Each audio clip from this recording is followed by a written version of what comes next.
What's going on, everybody? YL from RebelEars.com here. And as you can see, I am in my element in the studio. I got Ray right beside me, kicking it, vibing out with me and the artist. As always, I'm on Pro Tools. You can see this Pro Tools HD interface at the bottom. Later on, you'll be able to see the vocal chain that we are using for this particular room.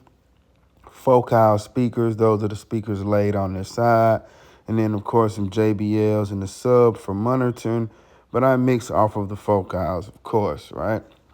So, you know, tune in, enjoy. As you can see, we are already in the session. We are already recording. We already got a good amount of the song done. A lot of punching in. I'm pulling up my H delay, one of my favorite delays. Tune in and enjoy.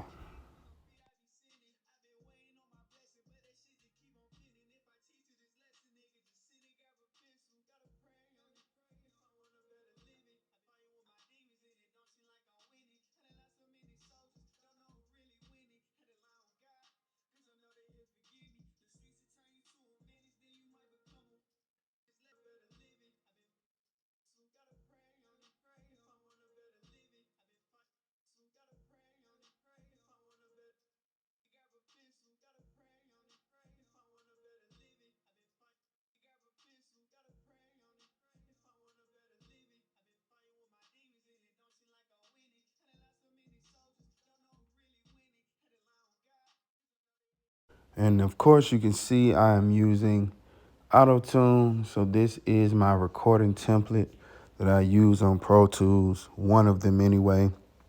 Of course, auto tune is on this template. A lot of artists like to use auto tune, so here we are using auto tune. Right here, we are recording ins and outs. Um, Ins and outs basically coming in after you record your verse. You want to come in and you want to put some strong emphasis on certain words. So you basically coming in and out of your verse, right? So a lot of times artists will do ins and outs on the last couple words of each bar. Some artists come in and they go ins and outs over the whole verse, which would really be kind of like a dub.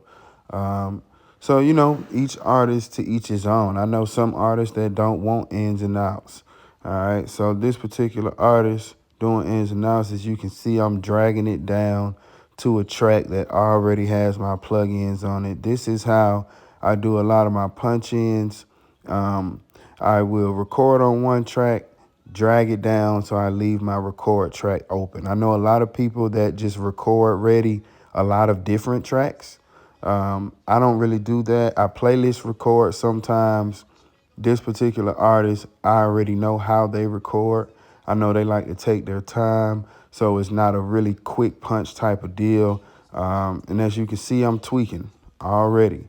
I'm already on my LA2A, just trying to get the transients down packed. That is one of the first plugins on the track, so I can control the transients, control the amplitude before I actually start shaping these ins and outs. All right, I'm pushing up some reverb, bringing some body to the actual ins and outs. Of course, again, there's auto tune.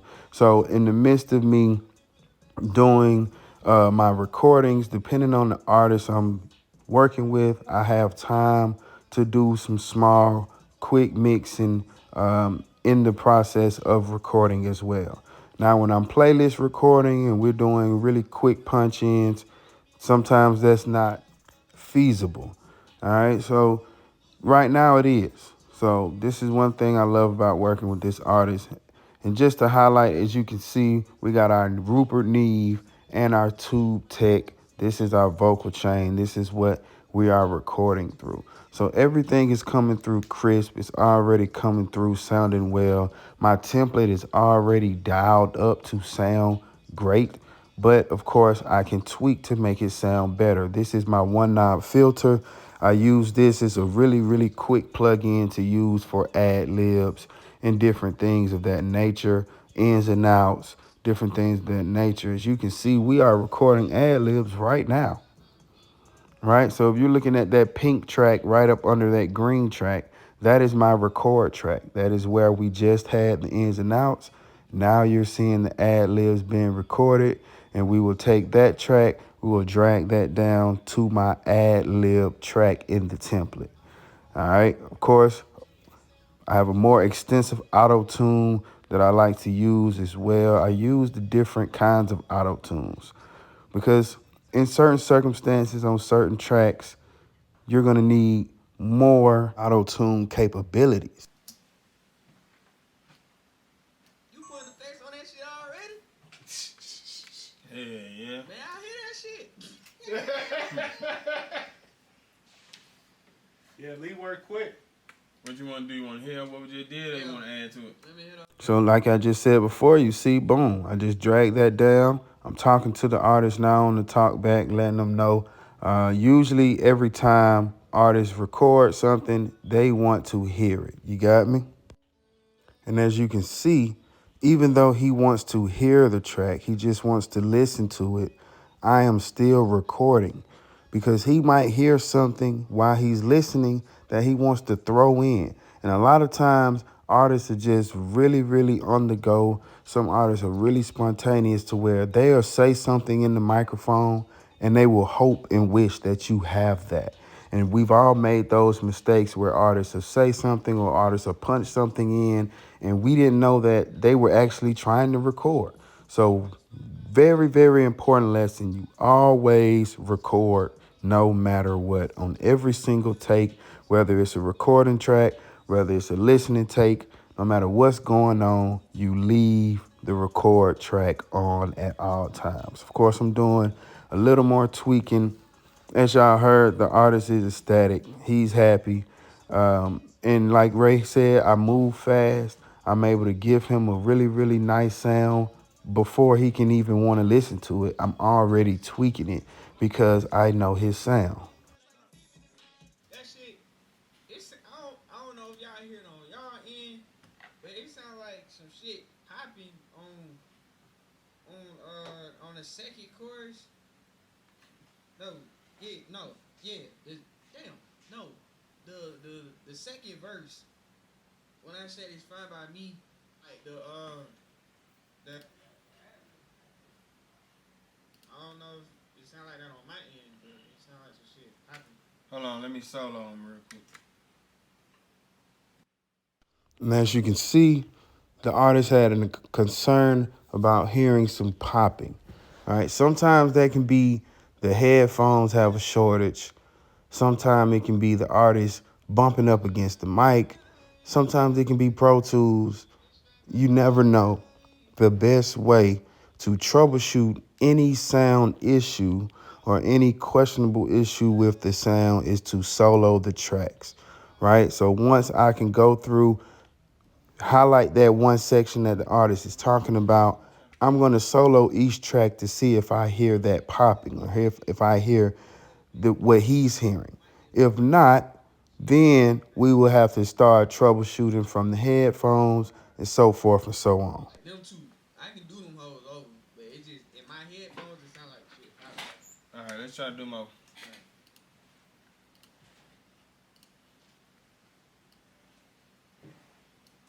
We'll do the. I think you did some stats. We'll do the stats first, and then do the ad libs.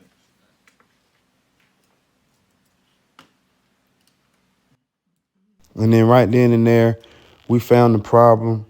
The best thing to do, we're going to do them both over. All right.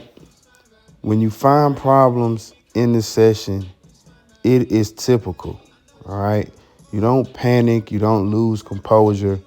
You troubleshoot it. You figure out where the problem is. You figure out a solution for the problem, and you get right back to work. All right. A lot of artists, they really understand the art of recording. They're going to take their time. They're going to come in and they're going to critique what they hear. A lot of times they're going to critique themselves. A lot of times you'll be redoing one word, two words, You know, they might not like the way they came in on one verse, and you might do that one bar 5 or 6 times. Keep your composure, figure out a solution, get back to work.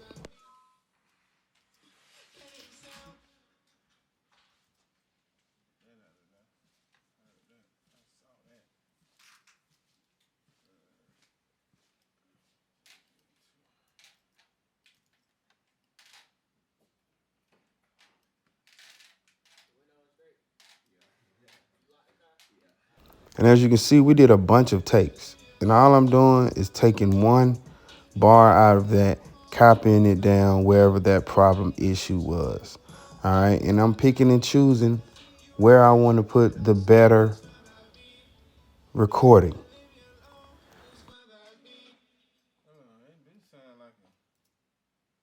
sound like a little pop right there. This is part of troubleshooting. Like I said, this is part of it. You know, you got to be able to ensure the artist that, hey, I found the problem. This is what we're going to do for the solution.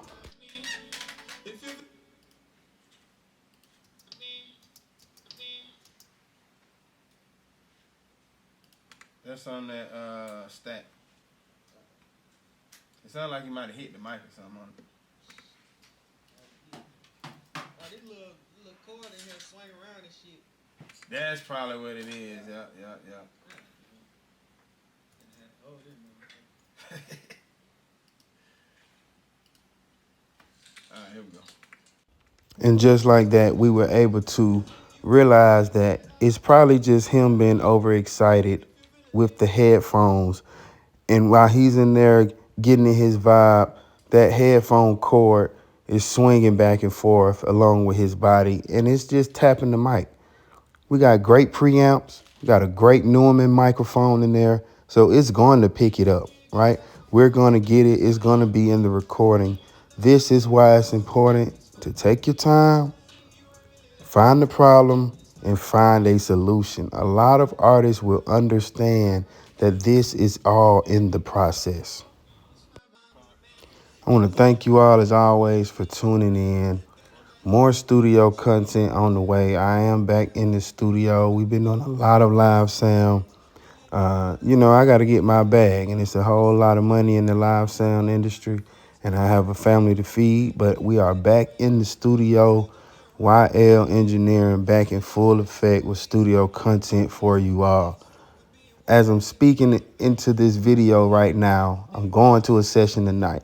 So be on the lookout for another session, another breakdown of how it is and how it goes in the studio with YL. Today, we just touched on really small things, but things that make or break studio sessions, things that make or break clients. Being able to, you know, properly explain to your clients what you are doing, how you are doing it. They can hear the progress that you're making as they're recording. It goes a long way. Being able to troubleshoot, fix these issues, keep your composure, figure it out, find a solution, and get back to work. This is what it's all about. I hope you all enjoyed this video. And until next time, refuse to sound ordinary.